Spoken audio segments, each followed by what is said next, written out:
بسم اللہ الرحمن الرحیم لا حول ولا قوة الا باللہ العلی العظیم بسم اللہ الرحمن الرحیم الحمد للہ الذی جعلنا من المتمسکین بولایت علی ابن ابی طالب الصلاة والسلام علی رسولہ الکریم ابی القاسم محمد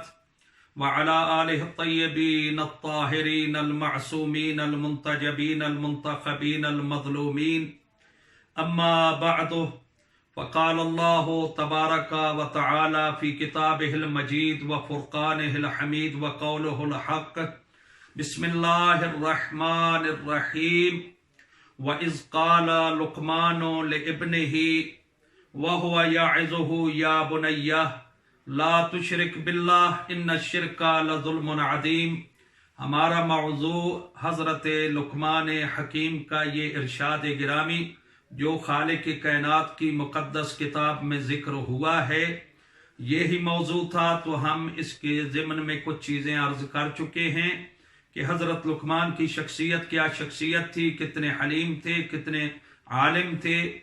اور کتنے مخلص للہ تھے۔ تو اب ہم آگے اس جملے میں ذرا اور کچھ ذکر کرنا چاہتے ہیں کہ فرمایا یا بنیا لا تشرک باللہ، اے میرے فرزند۔ تو گویا یہ اس ایک جملے میں یا بنیا میں بہت بڑی چیز اور محبت چھپی ہوئی ہے، اور حضرت لقمان دنیا والوں کو بتا رہے ہیں کہ اولاد کی تربیت کا کیا طریقہ ہوتا ہے۔ آیا کسی کو مارنے سے، ڈانٹنے سے اس سے تربیت ہوتی ہے؟ نہیں، حضرت لقمان بتا رہے ہیں کہ یا بنیا کہہ کر جب اپنے بچے کو بلاؤ گے،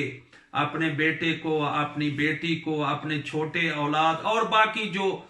بچے ہیں ان کو بلاؤ گے محبت سے اور پیار سے تو وہ تمہارے قریب آئیں گے۔ اگر ان کو ڈانٹو گے، ان کو مارو گے تو کبھی قریب نہیں آئیں گے۔ تو لہٰذا اولاد کی تربیت کا طریقہ اور سب سے پہلا طریقہ یہ ہے، اصول میں سے سب سے پہلی اصل یہ ہے کہ ان کے ساتھ محبت کرو اور پھر کلمہ حق ان کو سکھاؤ، جیسا کہ حضرت لقمان نے کلمہ حق سکھاتے ہوئے فرمایا کہ بیٹا کبھی اللہ کے ساتھ کسی کو شریک نہ ٹھہرانا، کیونکہ شریک ٹھہرانے والا ظلم عظیم کا مرتکب ہوتا ہے۔ اب تربیت اولاد کی بات آئی تو میں یہی عرض کر دوں کہ کبھی کبھی انسان حضرت آیت اللہ سید دستغیب فرماتے ہیں اپنی کتاب مظالم کے اندر کہ انسان کبھی کبھی ایسے ظلم کا مرتکب ہوتا ہے کہ اس کو پتہ ہی نہیں چلتا کہ میں کیا کر رہا ہوں۔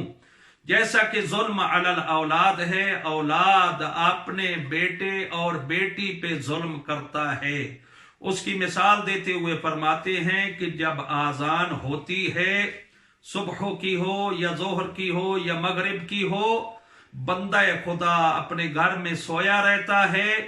اٹھتا نہیں ہے تو اولاد دیکھتی رہتی ہے۔ جب آذان کی ندا آتی ہے اللہ اکبر 4 دفعہ مؤذن کہتا ہے اور بلا رہا ہوتا ہے نماز کے لیے، پھر اللہ کی توحید کی گواہی دیتا ہے، پھر نبی کی رسالت کی گواہی دیتا ہے، پھر علی کی ولایت کی گواہی دیتا ہے، پھر کہتے ہیں حی علی الصلاۃ، پھر کہتے ہیں حی علی الفلاح۔ تو یہ ساری ندا آتی رہتی ہے، اور ماں باپ جب سوئے رہتے ہیں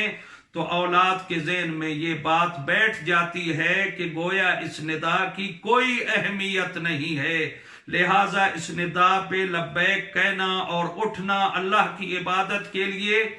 ضروری نہیں ہے۔ لیکن جب قیامت کا دن ہوگا